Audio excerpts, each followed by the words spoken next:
आदाब अर्ज़, मुझे आतिफ तौकीर कहते हैं।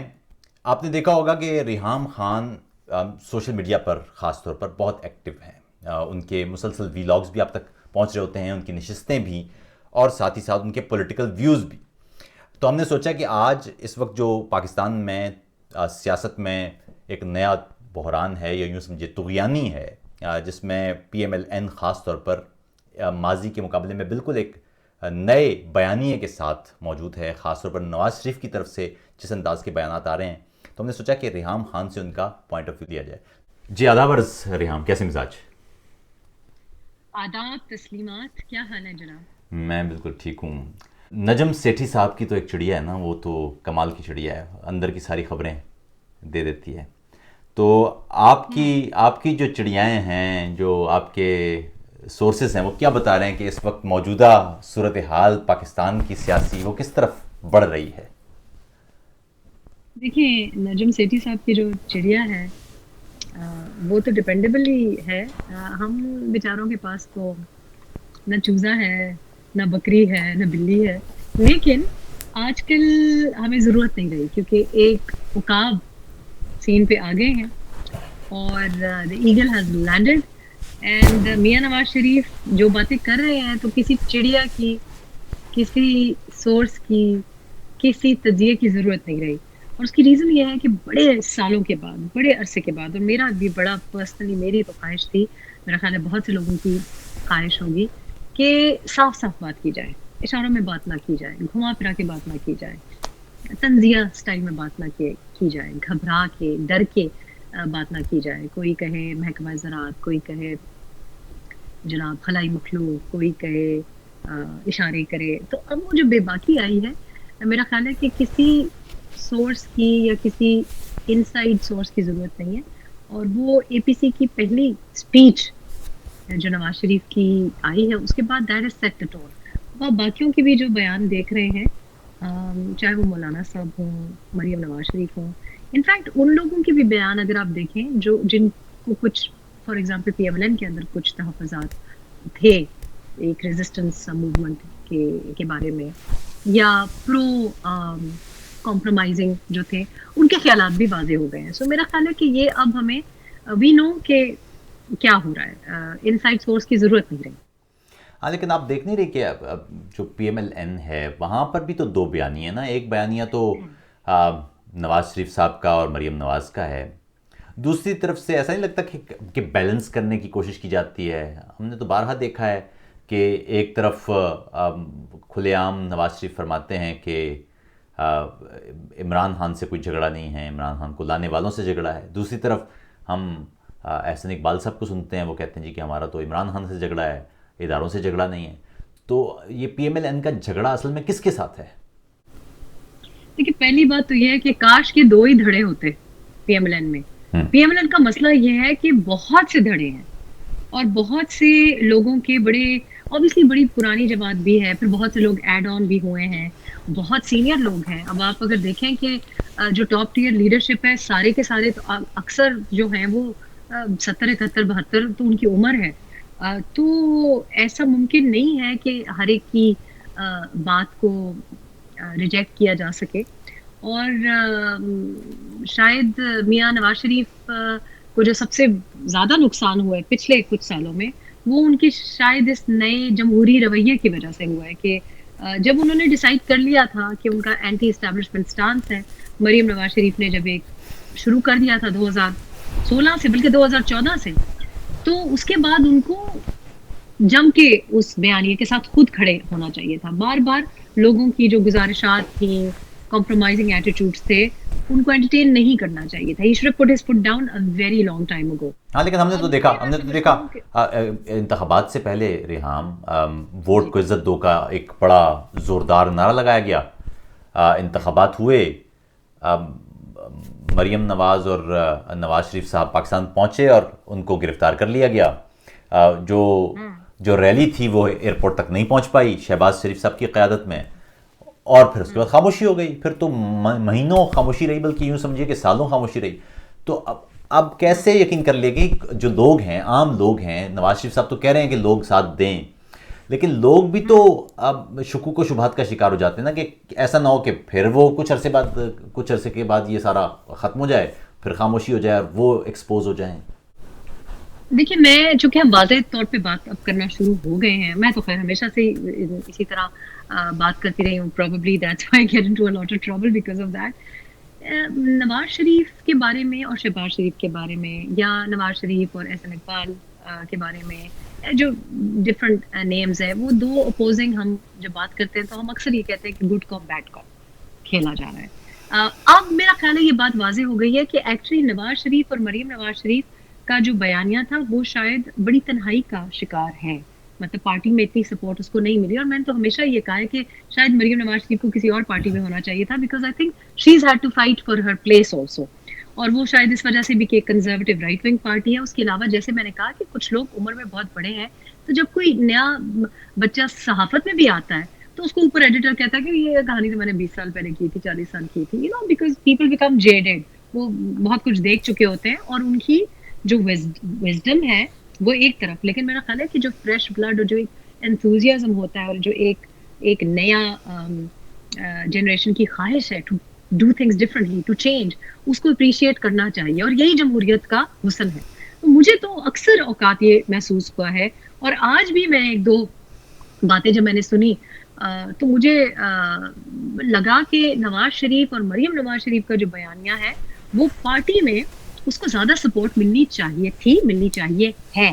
और अब चूंकि वो बात करें, क्योंकि अब आप देखिए कि जब आप और लोगों का इशारा देते हैं तो क्या वजह है कि नवाज शरीफ को और मरीम नवाज शरीफ को मजबूरन अपना स्पोक्स पर्सन सामने लाना पड़ा कि मोहम्मद जुबैर नवाज शरीफ का और मरीम नवाज शरीफ का बयानिया बयान करेंगे। इसका मतलब है कि उनको ज़रूरत महसूस हुई कि लोग कंफ्यूज ना हो, और उन्होंने अल्फाज भी इस्तेमाल किए, मेरा फेवरेट लफ्ज़ इस्तेमाल किया कल की स्पीच में कि कोई एम्बिग्विटी नहीं रखना चाहता, ना मैं एम्बिग्विटी का शौकीन हूँ। तो अब एम्बिग्विटी हटाने ही के लिए ये वाजे कर दिया गया है कि अगर इधर उधर से कोई बयान आए भी तो आप सिर्फ जो स्पोक्स पर्सन है वो मोहम्मद जुबैर है, और वो अगर ऐसी कोई बात करें जो कि वोट को इज्जत दो या कॉम्प्रोमाइजिंग एटीट्यूड की बात की तरफ हो, तो फिर हमें शक व शुबहात होने चाहिए। और आपने आज की देखी होगी कि जो इस्तीफों के ऊपर बात हुई है, और हमने एक दो वीडियोस देखे हैं कि ज़बरदस्ती, जिनको लोटा कहा जा रहा है, उनसे ज़बरदस्ती कहा गया है कि इस्तीफे दें। सो आई थिंक कि अब एक क्लीन अप एक्ट शुरू हुआ है। आई स्टिल फील कि Nawaz Sharif sometimes looks very lonely, Maryam Nawaz Sharif sometimes looks very lonely, but again ये 2018 नहीं है, ये 2020 है, और Maryam Nawaz Sharif has taken centre stage. और अब बयानिया में कोई मिक्सअप नहीं होगी, बिकॉज शहबाज शरीफ तो ऐसे भी जेल में है, हमजा शहबाज जेल में है। तो अब तो जो कुछ भी होगा, अच्छी मुहिम होती है, फ्लॉप मुहिम होती है, लोग बाहर निकलते हैं कि नहीं निकलते, आई थिंक वो प्योरली सोलली डिपेंड करेगा कि नवाज शरीफ और मरीम नवाज शरीफ कितने लोगों को क्राउड पुल कितना कर सकते हैं। हाँ, लेकिन 90s से हम देख रहे हैं ना नवाज शरीफ को। नवाज शरीफ जी का जो पहला दौर था वो तो मुकम्मल तौर पर फौज का ही स्पॉन्सर्ड दौर था। आई के जरिए जब वो आए थे, वो स्कैंडल तो अभी तक चल रहा है। उसके बाद फिर हमने 99 का देखा जिसमें 2/3 अक्सरियत दिलवाई गई थी, वो भी उस वक्त भी फौज के चहीते थे।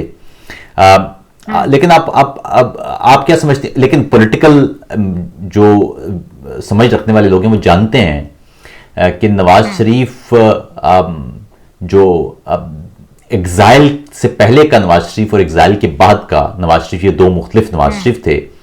और खासतौर पर चार्टर ऑफ डेमोक्रेसी, उसके बाद का नवाज शरीफ एक मुख्तलिफ नवाज शरीफ था। लेकिन हमने इसके बावजूद देखा कि कई मामलात में नवाज शरीफ ने समझौते किए। अपनी पार्टी के कई लोगों को उन्होंने उन समझौतों की नजर होने दिया। परवेज रशीद आपके सामने हैं जो डॉन लीग्स की नजर हो गए। उसके बाद बेशुमार। क्या आप समझती हैं कि नवाज शरीफ एक बंद गली में दाखिल हो गए हैं, अब समझौते की गुंजाइश बाकी नहीं रही, या अभी जो लोगों के दिमाग में शुकूक व शुबहात हैं इस अंदाज के कि फिर कोई समझौता हो जाएगा, फिर वो छोड़ के चले जाएंगे? तो क्या आपको क्या लगता है? देखिए, मुझे लगता है कि लोगों की जिंदगी में एक इर्तिका का प्रोसेस है ना, इवॉल्व करते हैं लोग। तो उस तरह तो आप पहले चले जाएं, जब उनका फाइनेंस मिनिस्टर का पहला जो रोल था, तो वो भी तो ज़िया की काबीना में था।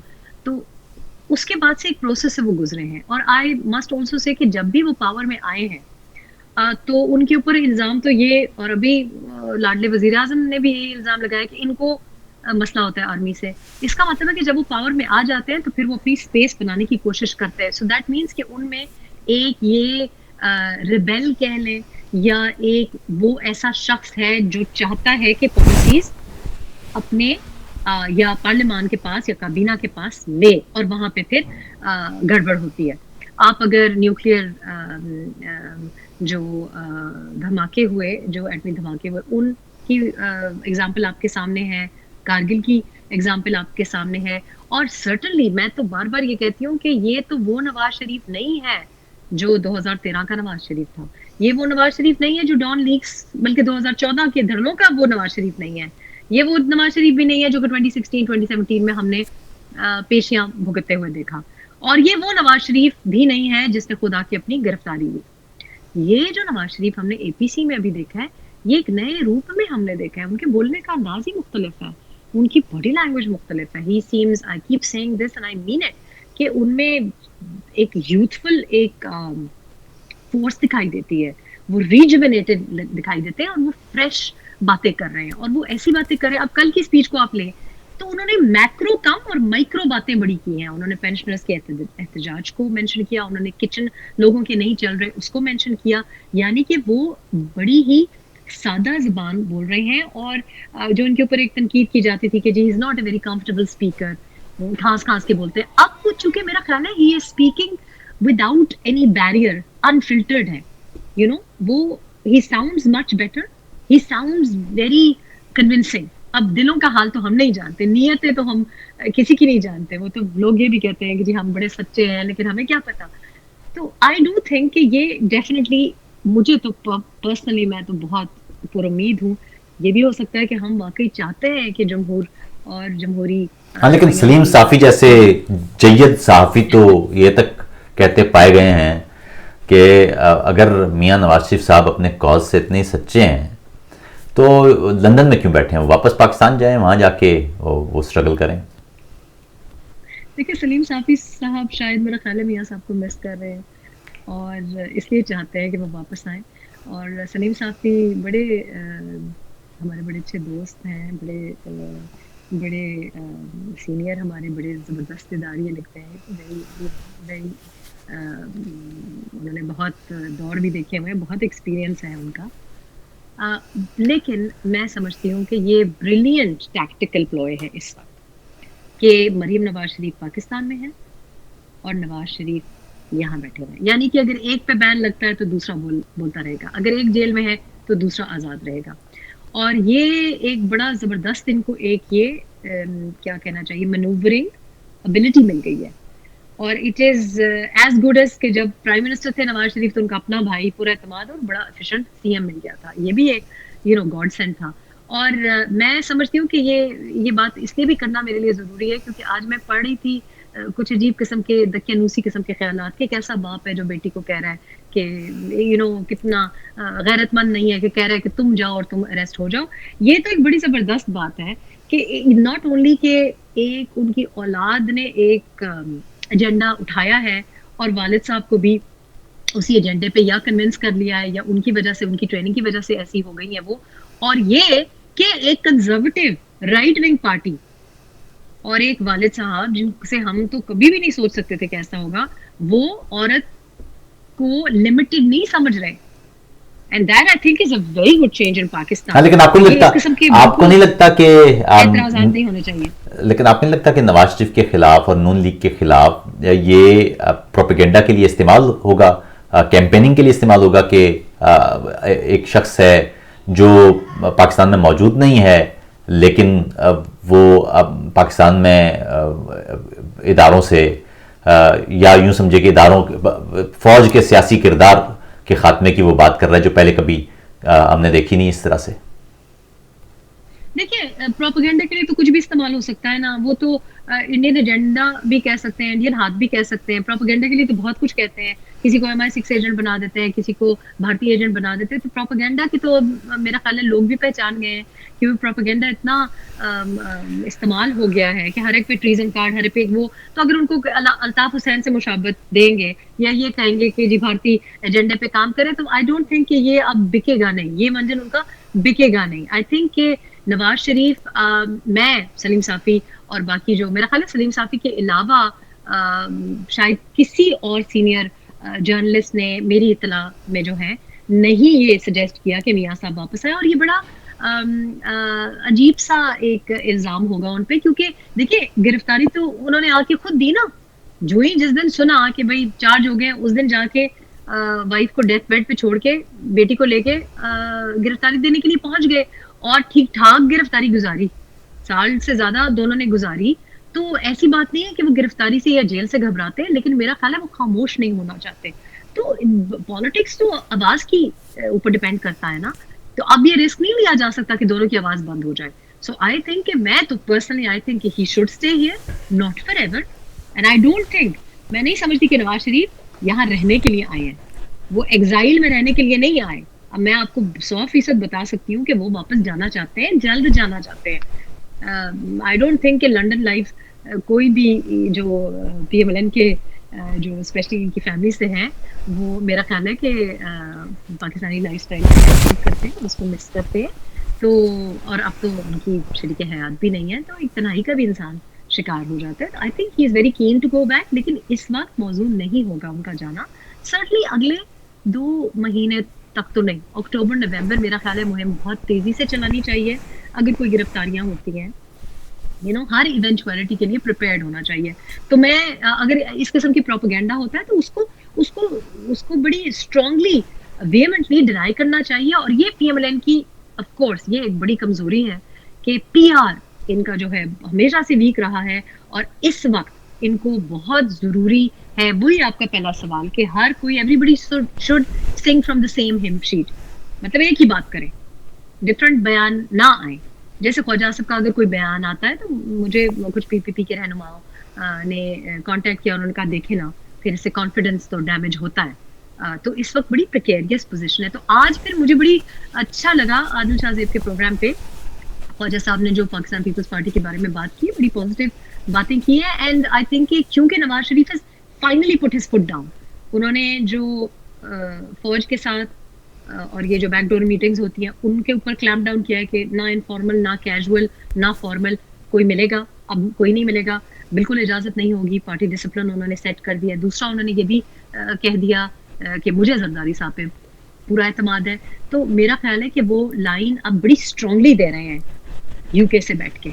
और मरियम जो ही नवाज शरीफ कोई बात करते हैं, मरियम नवाज शरीफ फौरन उसकी तायीद करती है, उसी के फौरन बाद स्पीच में उसी चीज़ की तायीद करती है। फॉर एग्जाम्पल ये बात कहना कि पहले नवाज शरीफ ने कही कि जिसने रहना है हमारे साथ रहे, जिसने नहीं रहना उससे भी कोई गिला नहीं, और मरियम नवाज शरीफ ने उसके फौरन बाद स्पीच पे कह दिया कि जो शेर है वो शेरों के साथ आए और जिसने नहीं आना वो घर पे बैठे।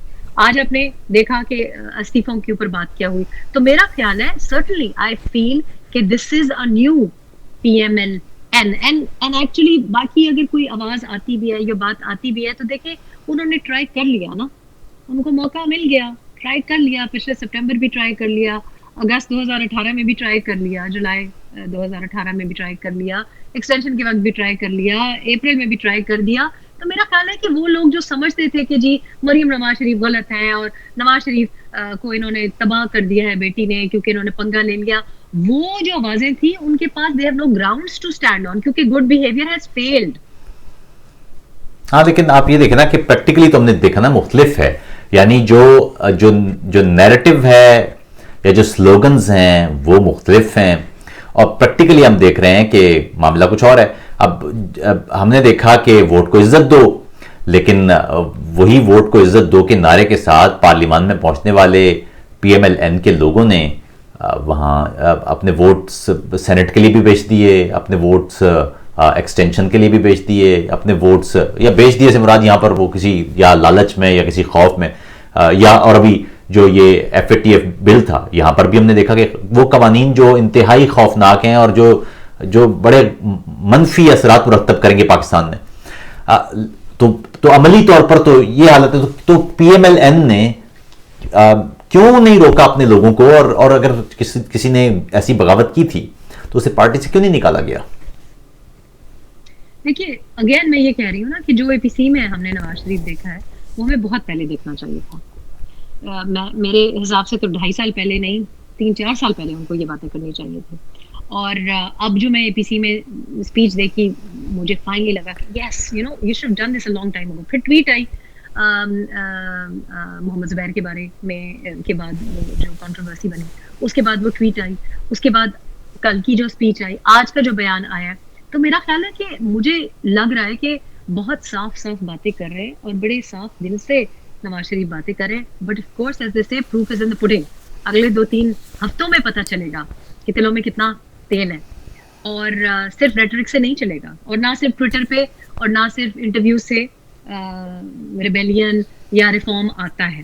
तो ये तो मेरा ख्याल है कि this is the last chance also, because लोगों ने इस बार भी, मैं आपको बताऊं कि यहाँ लोकली जो सहाफ़ी हैं और जो यंगस्टर्स हैं जो जाते हैं उनकी बात सुनने के लिए जाते हैं, बड़े एनर्जाइज्ड हैं, बड़ा एक एनर्जी और एक बड़ी एक्साइटमेंट है हवा में।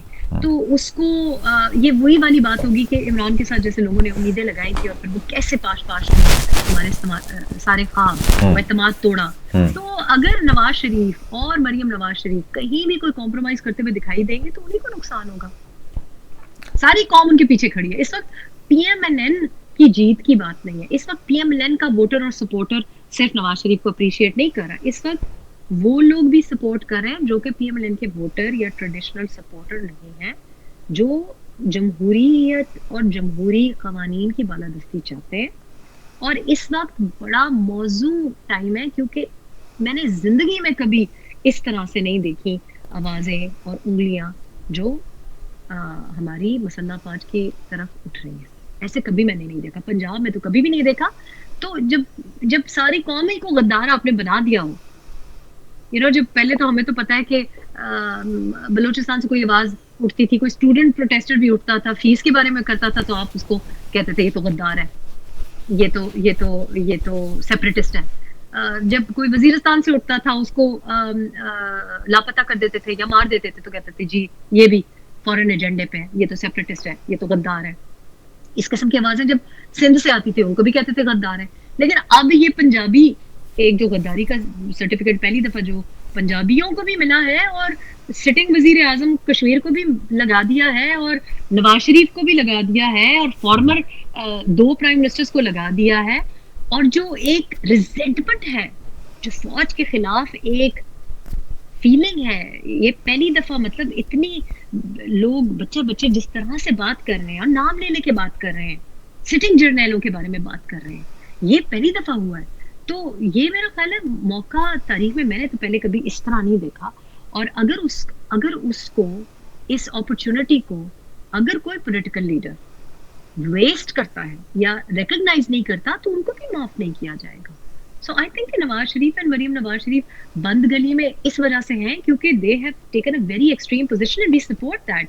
लेकिन अगर वहां जरा भी कमी बेशी हुई तो फिर they will not be forgiven, because मुल्क इस वक्त अवाम बड़ी तकलीफ में है। This is not, again I stress कि this is not even about कि आर्मी किस तरह से मदाखलत करना चाहती है या करती है पॉलिटिक्स में।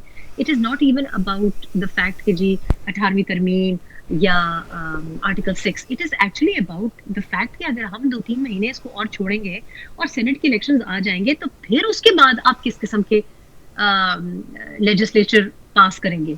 हमें तो ये भी बहुत मिसगिविंग्स हैं कि हम पीएमएलएन से बिल्कुल ये तवक्को नहीं कर रहे थे, और आप और मैं, हम जैसे बड़े लोग हैं और बहुत से ऐसे लिबरल्स हैं, बहुत से ऐसे प्रो डेमोक्रेट्स हैं जिन्होंने एक्सटेंशन के बारे में भी उनको पहले कहा था, सितंबर से हम लगे हुए थे कि देखो एक्सटेंशन दी तो हम छोड़ेंगे नहीं, और हमने उसके ऊपर तनकीद की। उसके बाद फैक्ट पे हमें ये रीअश्योरेंसेस दी गई कि नहीं होने देंगे। तो नुकसान किसको को हो रहा है? इनको हो रहा है ना, पीएमएलएन को हो रहा है। आज जो फैटफ के रूल्स हैं वो सबसे ज्यादा किसको इफेक्ट करते हैं? उस पंजाब के कारोबारी तबके को जो कि पीएमएलएन का ट्रेडिशनल वोटर और सपोर्टर है, और उसके ऊपर लागू होंगे जब ये प्रोटेस्ट के लिए निकालना चाहेंगे लोगों को। तो if they have not learn their lesson, मुझे लगता है कि चूंकि पिछली जो भी डील्स की ख्वाहिशात थी, जो इनको सब्ज बाग किसी ने अगर दिखाए थे, वो उनको पता चल गया है कि उनको काल कोठरी ही दिखाई दी है, आखिर में वही मिला है, किसी को शेरवानी नहीं मिली। तो मेरा ख्याल है सब लोगों के जो जो मुफाहमत की पॉलिसी थी, मसालत की बात करते थे, वो अब मेरा ख्याल है कि सब ठंडे हो गए हैं। तो अब there is no option but to go with Nawaz Sharif and Maryam Nawaz Sharif बयानिया, और अगेन they have a very short window to prove themselves. अच्छा, ये मौलाना साहब जो हैं, हमने माजी तो इनका भी देखा, बड़ा कंप्रोमाइज किस्म का माजी है, लेकिन लगता यूं है कि इस वक्त पाकिस्तान में मौजूद जितने भी सियासतदान हैं उनमें सबसे ज्यादा वाज़े बयानियां अगर किसी का है वो फजलुर रहमान साहब हैं। तो आप क्या समझते हैं कि उनकी सियासत में क्यों तब्दीली हो रही है या आई है, और वो कितनी असरअंदाज हो सकती है? देखिए, पहली बात ये कि दोनों नवाज शरीफ और मौलाना साहब उम्र के उस हिस्से में हैं कि जहां उन्होंने बड़े chief of the army staffs भी देखे हैं, बड़ी जेलें भी काटी हैं, बड़ी सख्तियां भी देखी हैं, डिक्टेटर्स के ज़माना देखा है, उन्होंने नशीब फराज देखा है, और both of them have nothing to lose. Nawaz Sharif इसलिए क्योंकि 3 बार प्राइम मिनिस्टर बन चुके हैं, और जिस तरह की उनके ऊपर जो प्रोपेगेंडा किया गया, क्या कुछ नहीं कहा गया, बेटी भी जेल चली गई, वाइफ उनकी डेथ हो गई, उनकी एब्सेंस में उनकी डेथ हो गई, तो दोनों के पास they have really nothing to lose, they very dangerous, it's a very lethal combination. और मौलाना साहब तो even more so, he has nothing to lose at all, उनकी तो कोई स्टेक्स ही नहीं है इस गवर्नमेंट में, तो उनको तो एक जो अर्जेंसी है वो बहुत लॉजिकल है और प्रैक्टिकल भी है। और मैं ये भी समझती हूँ मौलाना साहब से, चूंकि मेरी अच्छी सलाम दुआ है, तो मौलाना साहब के साथ मैंने तो फेस टू फेस उनसे गिला भी किया, क्योंकि ये दोनों सियासतदान ऐसे हैं जिनको बहुत इनके सीने में बड़े राज हैं, और आज तक इन दोनों ने रिस्ट्रेंट का मुजाहरा किया है, इन्होंने बहुत सी बातें नहीं बताई, और नवाज शरीफ भी अब खुल के आ रहे हैं, बोल रहे हैं, और आज मौलाना फजल रहमान ने भी कहा है कि इंकशाफात मैं करूंगा। तो यानी कि ये बड़ी एक डेडली थ्रेट्स आ रही हैं, and these threats are not empty, ये खाली धमकियां नहीं है, ये करेंगे। और मौलाना साहब को तो मैंने फेस टू फेस ये गिला किया, मैंने कहा मौलाना साहब अगर आप कुछ साल पहले ये करते तो देखिए मेरी जिंदगी भी तबाह ना होती, मेरे बच्चों की जिंदगी भी तबाह ना होती, और ये जो सारे लोग, मैंने कहा आप क्यों इशारों में बात करते थे, हमें आपके मजाक और जब आप तंजिया बात करते थे हमें समझ नहीं आती थी, आपको वाज़े तौर पे बात करनी चाहिए थी। और उनकी ग्रेटनेस है कि उन्होंने मेरी बात नहीं माइंड की, और उन्होंने चुप करके सुन भी लिया, और कहा हाँ कहती तो तुम ठीक हो। तो आई डू फील कि एक इवोल्यूशन भी तो होती है, लोग इवॉल्व होते हैं, इर्तिका है ना, आप कहाँ से शुरू हुए थे कहाँ आए हैं। आई एक्चुअली जेन्युइनली बिलीव कि ये नवाज शरीफ वो नवाज शरीफ नहीं है जो ज़िया की कैबिनेट में था या जिसने IJI के थ्रू आया। And this is also true कि देखिए बीबी भी जब लास्ट टाइम पाकिस्तान आई, जब तीसरी बार, डेफिनेटली आई थिंक कि वो वजीर आजम उनके बनने के बड़े चांसेस थे, और वो जिस मुझे लगता था उनके आखिरी जो इंटरव्यूज हैं वो बड़े टेलिंग हैं, उसमें उनकी डायरेक्शन बिल्कुल चेंज लगती थी, वो बड़ी आइडियोलॉजिकल साउंड कर रही थी, और इस वजह से मेरा ख्याल है कि उनको जिंदा रखना मफाद में नहीं था कुछ हलकों के, तो इस वजह से बदनसीबी सी मोहतरमा को हमारे नज़रों के सामने इस तरह शहीद कर दिया गया। So but I do feel कि मौलाना साहब इज़ वेल, एंड मियाँ नवाज शरीफ और उम्र के भी उस हिस्से में है, और इतने तंग भी आ गए होंगे कि ये क्या हो रहा है, मतलब ये किस किस्म का इक़्तिदार है जिसमें पावर ही ना हो, आप इतने हैवी वेट्स को किस तरीके से मतलब इस्तेमाल करते हैं और फिर फेंक देते हैं। I think that probably had it, और कुछ अरसे के बाद इमरान को भी ये बात समझ आ जाएगी। अभी इमरान खान साहब ने तो आज वो तंजीम साजी पे जोर दिया है, उन्होंने फरमाया कि PTI ये PMLN के एक बहुत आला रहनुमा वो रात को 3 बजे, आपको नहीं लगता कि इमरान खान का जो गुफ्तगू है वो एक वजीर आज़म की गुफ्तगू नहीं है, वो एक अभी तक जैसे, यानी अमली तौर पर तो ये गुफ्तगू शायद गली का कोई लड़का लड़की कर रहे हो तो समझ में आती है, एक प्राइम मिनिस्टर, एक ऑफिस होल्डर और अहम तरीन ऑफिस होल्डर, वो अगर ये बात करो तो हम क्या समझ रहे हैं कि हम बहैसियत मजमूई हम माशरती तौर पर, सियासी तौर पर कहाँ पहुंच गए हैं अब? देखिए मैं आपको बताऊं, ऑल्दो मैं इतनी तंग आ गई हूँ इमरान के टॉपिक से, लेकिन मैंने एक शर्त रखी थी रिश्ते के वक्त। जब मैंने पहली दफ़ा रिजेक्ट कर दिया और कुछ हमारी अनबन हुई, तो फिर दोबारा जब वो काफ़ी टूटे हुए थे सितंबर में जब धरना फेल हो गया था, तो मैंने उनसे एक शर्त रखी, और मैंने कहा कि आप आइंदा किसी स्पीच में ये ओए और ये इस तरीके से बातें नहीं करेंगे। देखिए आपकी लोग, और ये ऑन रिकॉर्ड भी है क्योंकि मेरा एक 1 अक्टूबर 2014 का इंटरव्यू है डॉन के लिए, और उसमें मैं कहती हूँ ये बात, और मैंने इस बात पे स्ट्रेस किया, और मेरी उनसे ये ख्वाहिश थी, मैंने कहा देखिए मैं चाहती हूँ कि आपकी जो स्पीचेस हैं वो हमारे जो आने वाली नस्लें हैं वो टेक्स्ट बुक्स में पढ़ सकें। और उन्होंने मुझे प्रॉमिस किया, और कुछ हद तक वो एडवाइस ली भी कि मतलब ज़बान को ज़रा थोड़ा-सा पाक किया जाए। और इसके 2 नुकसान आते हैं। आज जब उन्होंने ये बात की, वैसे तो ये भी बड़ी बात है कि उन्होंने कम से कम उनको आला पीएमएलएन का ओहदेदार तो फाइनली मान लिया। पहले तो ये नहीं मानते थे, पहले तो उनको दरबारी कहते थे। लेकिन जब उन्होंने ये बात की, और देखिए वुकला से बैठ के बात कर रहे थे, एक वकील ने आज का ये फंक्शन अरेंज किया हुआ था, और जो सीटियाँ बजी, तो मुझे लगा कि जैसे कोई थर्ड क्लास नहीं होता सिनेमा में, जो थर्ड क्लास सीटियाँ बजती हैं। आई थॉट ना तो ये प्राइम मिनिस्टर की जुबान है, ना ये प्राइम मिनिस्टर, ये कितना फारिग आदमी है कि हर बात का मतलब फजूल बातों के ऊपर भी नजर रख रहे हैं, और फिर उसको स्पीच में भी मेंशन करना जरूरी महसूस करते हैं, और फिर उस पर सीटियां बजती हैं, और अजीब। अच्छा, आखिर में बताएं रेहाम, सिर्फ ये बताएं, पब्लिकली बात करने वाली नहीं थी। आप ये बताएं कि अगले चंद माह में कहाँ, किस तरफ जा रही है पाकिस्तान की सियासत? देखिए अगले 3 माह में हम 3 माह यही डिस्कस करते रहेंगे कि अगले 3 माह क्या होगा, लेकिन अगले 3 माह में अगर कुछ ना हुआ, अगर हमें दोबारा एक सब्ज बाग दिखाया गया है और फिर कुछ नहीं होता, अगर मुहिम ने जोर ना पकड़ा, तो अवाम का तो नुकसान होगा। ये पाकिस्तान की बका और सालमियत की जंग है।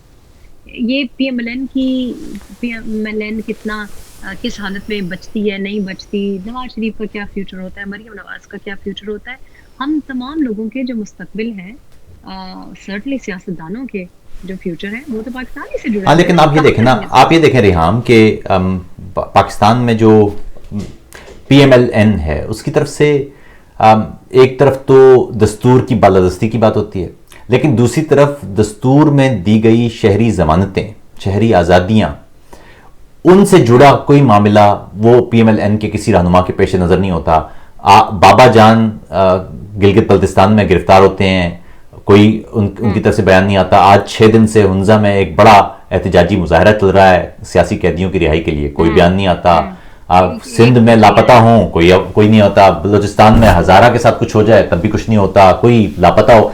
तो अगर एक तरफ आप दस्तूर की बालादस्ती की बात करें, तो दूसरी तरफ क्या जरूरी नहीं है कि जहां दस्तूर की बालादस्ती खराब हो रही हो, दस्तूरी जमानतें टूट रही हो, आप खुल के बात करें? देखिए मुझे मरीम नवाज से बहुत ज़्यादा उम्मीदें हैं, और वो इस वजह से कि आपको याद होगा कि जब पीटीएम के लाहौर का जलसा होने जा रहा था, उस वक्त एक ही ट्वीट आया पीएमएलएन से, और वो मरीम नवाज का था। ये भी सही है कि उस ट्वीट के बाद हमें फिर दोबारा अगर उनको देखा है तो सिर्फ मोहसिन दावर के साथ वो बैठी हुई थी, और मोहसिन से मेरी बात हुई है, and he found her very approachable and very pleasant. उनको बड़ी पॉजिटिव उन्होंने वो दिया, लेकिन of course this is not enough. लेकिन हम उम्मीद ही कर सकते हैं, क्योंकि अभी तक जो उनकी एक हमें जो नज़र आया है, तो हमें ये लगा है कि कम से कम पीटीएम की तरफ उनकी एक सर्टेन डायरेक्शन क्लियर है जब उनको इजाज़त हो। सो ये भी सही है कि उसके बाद उनको किसी भी मौजू के बारे में बोलने की मतलब वो खामोश ही रही है फिर उसके बाद। बट दिस इज़ ट्रू कि पीएमएलएन, अब जो नई पीएमएलएन है, उसको ये मद्देनजर रखना पड़ेगा कि उनको जो सपोर्ट कर रहे हैं लोग, वो अगेन आई स्ट्रेस, तो वो पीएमएलएन का ट्रेडिशनल वोटर नहीं है, वो उस किस्म का लिबरल वोटर है जो पीटीएम के लिए जेल चला जाता है। मरीम नवाज से जो इंस्पायर्ड है, वो आज का वो नौजवान है जो ये बातें बाकी जमातों से या पीटीआई के रहनुमाओं से एक्सपेक्ट करते थे, तवक्को करते थे। तो बड़ी उम्मीदें लगी हुई हैं। ये भी सही है कि अब अभी स्पीच सिविलियन सुप्रेमेसी के बारे में करते हैं, वोट को इज्जत दो के बारे में बात करते हैं, तो आपको फौरन भारतीय हाथ है और खतरनाक खेल है और एजेंडा, इस किस्म की लेबल्स लग जाते हैं. So I think this is a very sensitive and delicate time for them also, और ये भी उनको थोड़ा सा लीवे देना चाहिए है कि इस वक्त एक स्पीच करने के ऊपर तो उनको कहते हैं कि जनाब ये तो इंडियन एजेंट हैं, इंडियन एजेंडे पे हैं. बट आई ऑल्सो फील कि ये they must be held responsible कि इन चीज़ों के बारे में बात करें. हमारा बहुत मेजर मसला है चाइल्ड डिसअपीयरेंसेस का,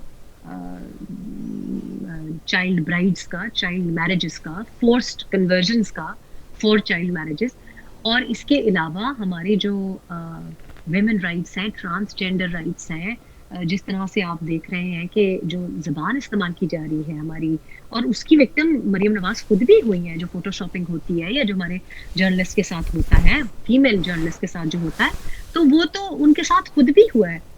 आई ऑल्सो थिंक कि प्रैक्टिकली अगर आप देखें तो जब ये लोग पावर में थे तो दो बातें मुझे बड़ी लगता है कि ये एक डिफरेंट पीएमएल है. एक ये कि मरीम नवाज शरीफ एक राइट विंग कंजर्वेटिव पार्टी से उठ के आई हैं और शरीफ खानदान की बेटी हैं, और उनका सामने आना लीडिंग फ्रॉम द फ्रंट एक इशारा है कि ये एक फेमिनिस्ट या एक मॉडर्न सोची है ना. कौन सोच सकता था? मैं तो नहीं सोच सकती थी 80 और 90 की दिहाई में. मैं सोच नहीं सकती थी कि नवाज शरीफ की साहबजादी का चेहरा मैं किसी पोस्टर पे, बिलबोर्ड पे देखूंगी. I could not imagine that. तो ये ऑलरेडी एक इवॉल्व्ड पोजीशन में है. ऑल्सो लास्ट टेन्योर में जो सीएम पंजाब ने विमेन प्रोटेक्शन बिल जिस तरह से इम्प्लीमेंट किया, मैं उसकी गवाह हूँ, क्योंकि मैं जब इंटरव्यूज के लिए बुलाती थी पीएमएलएन के रिप्रेजेंटेटिव्स को, मिनिस्टर्स को, सीनियर लीडर्स को, तो वो डिक्लाइन कर देते थे और प्रोग्राम पे आके उसी अपने ही पास करदा बिल को के बारे में बहुत अजीब अजीब बातें करते थे. तो इनकी विल है.